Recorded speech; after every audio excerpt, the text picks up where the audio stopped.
வாழ்க நலத்துடன். இன்னைக்கு வந்து அடை தோசை வந்து எப்படி பண்ணலான்னு பார்க்கலாங்க. இந்த அடை தோசைனாலே வந்து நெறைய பேர் வந்து சாப்பிட மாட்டாங்க. பிடிக்காது அப்படிம்பாங்க. ஆனா இந்த மாரி அடை தோசை வந்து செஞ்சு குடுத்தீங்க அப்பன்னா வந்து, கண்டிப்பா சின்னவங்கலருந்து பெரியவங்க முடிக்கும் வந்து எல்லாரும் விரும்பி சாப்பிடுவாங்கங்க. சாப்பிடாதவங்க கூட கண்டிப்பா சாப்பிடுவாங்க. வாங்க அது எப்படி பண்ணலான்னு பார்க்கலாம். அதுக்கு முன்னாடி வந்து நம்ம சேனல் நீங்க லைக் பண்ணல, ஷேர் பண்ணல, சப்ஸ்கிரைப் பண்ணிக்கல அப்படின்னா வந்து ஒரு சின்ன லைக்கும், சப்ஸ்கிரைபும் பண்ணிக்கங்க. நீங்க பண்றது வந்து ஃப்ரீயான விஷயங்க. ஆனா நீங்க பண்ற அந்த சின்ன விஷயம் வந்து எனக்கு அவ்ளோ சந்தோஷத்தையும், மோட்டிவேஷனையும் குடுக்குங்க. ஸோ முடிஞ்சு ஒரு சின்ன லைக்கும், சப்ஸ்கிரைபும் பண்ணிக்கோங்க. இதுக்கு வந்து நான் ஒரு 1 டம்ளர் வந்து எடுத்துக்கிட்டேங்க. 1 டம்ளர் அளவுக்கு வந்து கொஞ்சோண்டு பாசிப்பருப்பு, கடலைப்பருப்பு, அதுக்கப்புறம் வந்து துவரம் பருப்பு வந்து எடுத்துக்கோங்க. இந்த டம்ளர் வந்து பார்த்தீங்க அப்டின்னா வந்து தாராளமா வந்து ஆ மொத்தம் எத்தன தோசை வந்துச்சு அப்டின்னா வந்து ஒரு 10 தோசை வந்துச்சுங்க இந்த டம்ளருக்கே. ஸோ இந்த டம்ளர் அளவு உங்க வீட்ல எத்தன பேரோ அதுக்கு தகுந்தாப்புல வந்து நீங்க வந்து போட்டுக்கோங்க. இதுல வந்து 1 டம்ளர் அளவுல எடுத்தோம் அப்டின்னா வந்து 1/4 டம்ளர் வந்து பாசிப்பருப்பு வந்து சேர்த்துக்கோங்க.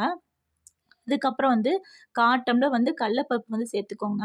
அதுக்கப்புறம் 1/4 டம்ளர் வந்து துவரம் பருப்பு வந்து சேர்த்துக்கோங்க. இந்த 3 பருப்பு சேர்த்தாலே போதுங்க. அதுக்கப்புறம் வந்து நான் வந்து உளுந்து வந்து கொஞ்சம் சேர்த்துக்கிட்டேங்க. உளுந்து வந்து நான் வந்து கருப்பு உளுந்து சேர்த்துக்கிட்டேன். உங்ககிட்ட கருப்பு உளுந்து இல்ல அப்டின்னா வந்து நீங்க வெள்ள உளுந்து கூட சேர்த்துக்கலாங்க. ஆனா முடிஞ்ச அளவுக்கு கருப்பு உளுந்து சேர்த்தீங்க அப்டின்னா வந்து இன்னும் நல்லா டேஸ்ட் எடுத்து குடுக்கும். நம்ம உடம்புக்கும் ரொம்ப நல்லதுங்க கருப்பு உளுந்து. ஆ கருப்பு உளுந்து கஞ்சி சாப்பிடாதவங்கலாம் வந்து இந்த மாரி வந்து சாப்பிடுவாங்க. ஸோ இந்த மாரி முடிஞ்ச அளவுக்கு கருப்பு உளுந்து போட்டுக்கோங்க. நான் வந்து அதுக்கப்புறம் வந்து கொஞ்சமா பச்சரிசியும், கொஞ்சமா வந்து வெந்தயம் போட்டுக்கிட்டேங்க. இந்த இது பார்த்தீங்கன்னா, நான் காலையில தான் பண்ண போறேன். காலையில பண்றதுக்கு நம்ம நைட்டே வந்து ஊற வச்சுடலாங்க. நல்லா தான் வரும் தோசை. ஒரு சிலர் வந்து 1 மணி நேரம், 2 மணி நேரம் ஊறுனா போதும் அப்படிம்பாங்க. ஆனா நான் காலையில பண்றதுக்கு வந்து நைட்டே வந்து நல்லா கழுவி நல்ல தண்ணீலயே ஊற வச்சுருங்க. ஏன்னா அந்த தண்ணிய வந்து நம்ம வந்து அரைக்கிறப்ப யூஸ் பண்ணிக்கலாங்க. அதுக்கப்புறம் வந்து மிக்ஸி ஜார்ல வந்து கொஞ்சமா இஞ்சி துண்டு, ஒரு 4, 5 ஒரு 7, 8 பல்லு பூண்டு எடுத்துக்கோங்க. ஏன்னா எல்லாமே வந்து நம்ம பருப்பு வகை போட்டுருக்கோம் பார்த்தீங்களா? ஸோ வாயு உண்டாகாம இருக்கிறதுக்காக நல்ல வெள்ளப்பூடு சேர்த்துக்கலாம். அதுக்கப்புறம் வந்து சின்ன பிள்ளைங்க வந்து கருவேப்பில, கொத்தமல்லி தழைலாம் வந்து தோசையில போட்டா எடுத்து விட்டுருவாங்க. ஸோ இந்த மாரி நான் எல்லாத்தையும் அதிலேயே போட்டு அரைச்சுக்கலாங்க. மறக்காம வந்து இந்த டிஷ்ஷுக்கு வந்து இன்னும் டேஸ்ட் குடுக்குறது என்ன பார்த்தீங்கன்னா, ஒரு 7, 8 சின்ன வெங்காயம் போட்டுக்கோங்க. அதுக்கப்புறம் வந்து கொஞ்சமா சீரகம், கொஞ்சமா சோம்பு, அதுக்கப்புறம் வந்து கொஞ்சம் மிளகு போட்டுக்கோங்க. அதுக்கப்புறம் வந்து 3 வத்தல்.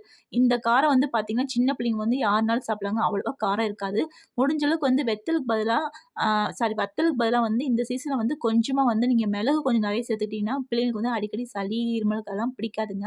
அதுக்கப்புறம் வந்து இந்த டிஷ்ஷுக்கு தேவையான கொஞ்சோண்டு கல் உப்பு, அதுக்கப்புறம் வந்து எல்லாத்தையும் போட்டு இந்த மாரி லைட்டா வந்து கொஞ்சம் கொர கொரப்பா அரைச்சு வச்சுக்கோங்க. அதுக்கப்புறம் வந்து தேவையான அளவுக்கு கொஞ்சமா தண்ணி ஊத்திட்டு, இன்னும் நம்ம நல்லா அரைச்சுக்கலாங்க. ரொம்ப தண்ணி ஊத்துறாதீங்க. மாவு வந்து தண்ணியா போயிரும். அப்ப தோசை வந்து ஊத்துறதுக்கு வந்து வராதுங்க. ஸோ இந்த அளவுக்கு இந்த மாரி கொல கொலன்னு இருக்கு பார்த்தீங்களா? இந்த லெவலுக்கு நம்மளுக்கு இருந்தாலே போதுங்க. போட்டுட்டு நீங்க எந்த பாத்திரத்த வந்து இது பண்ண போறீங்களோ, அந்த பாத்திரத்துல வந்து மாவெல்லாம் கொட்டிட்டு, கொஞ்சமா வந்துட்டு தண்ணி ஊத்திக்கோங்க. மாவு பதம் வந்து எப்படி இருக்கணும் அப்டின்னா வந்து ரொம்பயும் தண்ணியா இல்லாம, ரொம்பயும் கெட்டியா இல்லாம இருக்கணுங்க. ஸோ அந்த மாரி இருந்தா தான் வந்து அடை தோசை வந்து நம்ம நார்மல் தோசை மாரி கொஞ்சம் நல்லா கிரிஸ்பியா வருங்க.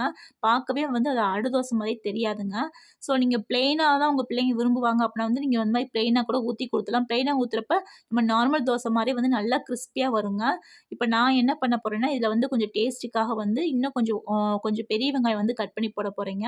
நம்ம ஆல்ரெடி இதுல சின்ன வெங்காயம் போட்டுருக்கோம். ஸோ இதுலயே வந்து நமக்கு எல்லா சத்துமே கிடைச்சிரும். ஸோ இன்னும் கொஞ்சம் நல்லா டேஸ்ட்டுக்காக வந்து கொஞ்சமா வந்து பெரிய வெங்காயம் வந்து போட்டுக்கிட்டேங்க. இது வந்து ஆப்ஷனல் தான். உங்களுக்கு தேவைன்னா நீங்க போட்டுக்கலாம். அதுக்கப்புறம் வந்து கொஞ்சமா மஞ்சள் பொடி போட்டுக்கோங்க. இன்னும் நல்லா கலர் குடுக்குங்க. அதுவும் இல்லாம மஞ்சள் பொடி வந்து இந்த அ ம பனிக்காலத்துல தான் வந்து ரொம்ப நல்லதுங்க. ஸோ மிளகு, மஞ்சள் முடிஞ்ச அளவுக்கு வந்து எல்லா டிஷ்லயும் நீங்க சேர்த்துக்கோங்க. நான் வந்து கொஞ்சோண்டு முருங்கைக்கீரை எனக்கு கிடைச்சதுங்க. ஸோ முருங்கைக்கீரைய வந்து இதில போட்டுக்கிறேன். உங்களுக்கு முருங்கைக்கீரை இல்லாட்டினாலும் ஒண்ணும் பிரச்சனை இல்ல. நம்ம நார்மலா வந்து இது தோசை ஊத்துற மாரியே கூட ஊத்தலாங்க. கிடைச்சதுன்னா வந்து இன்னும் நல்லதுங்க. ஏன்னா முருங்கைக்கீரை சாப்பிடாத பிள்ளைங்க இந்த மாரி தோசையில வந்து கலந்து குடுத்தோம்னா வந்து, நம்ம முருங்கைக்கீரை மிக்ஸ் பண்ணிக்கிறதே தெரியாதுங்க தோசை சாப்பிடுறப்போ. ஸோ அதனால வந்து நான் முருங்கைக்கீரைய இதில மிக்ஸ் பண்ணிக்கிறேங்க. இது மிக்ஸ் பண்ணிட்டு ஒரு 5 நிமிஷம் இல்லன்னா ஒரு 10 நிமிஷம் அப்படியே விட்டுட்டீங்க அப்படின்னா வந்து நல்லா வந்து அந்த எல்லாமே மிக்ஸ் ஆயிருங்க. மிக்ஸ் ஆயிட்டு தோசை கல்ல வந்து இந்த மாரி வந்து கொஞ்சம் சுட்டுக்கோங்க. இதுல முக்கியமா என்ன அப்டின்னா வந்து, அடை சுடுறப்ப வந்து நம்ம நார்மல் தோசை சுடுறப்போ என்ன பண்ணுவோம்னா, ஒரு சிலர் வந்து ஹை ஃப்ளேம்ல வச்சு சுடுவீங்க. ஸோ அப்படி சுட்டோம் அப்டின்னா வந்து தோசை வந்து எல்லா பக்கமும் ஈவனா வெந்திருக்காதுங்க.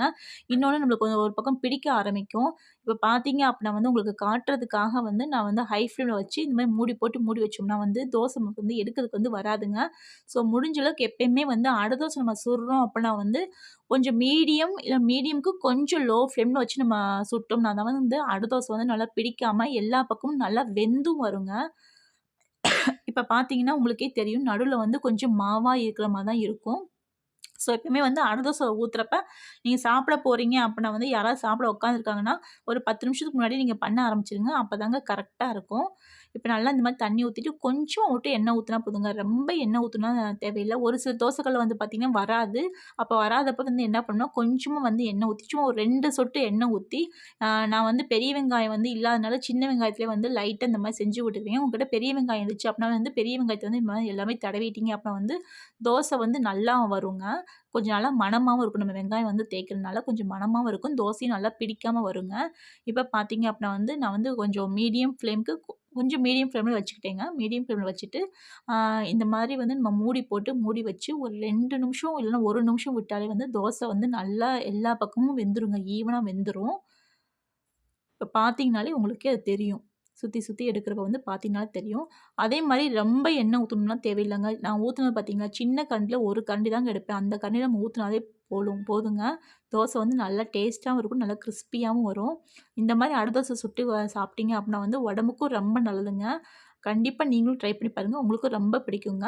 வாழ்க வளத்துடன்!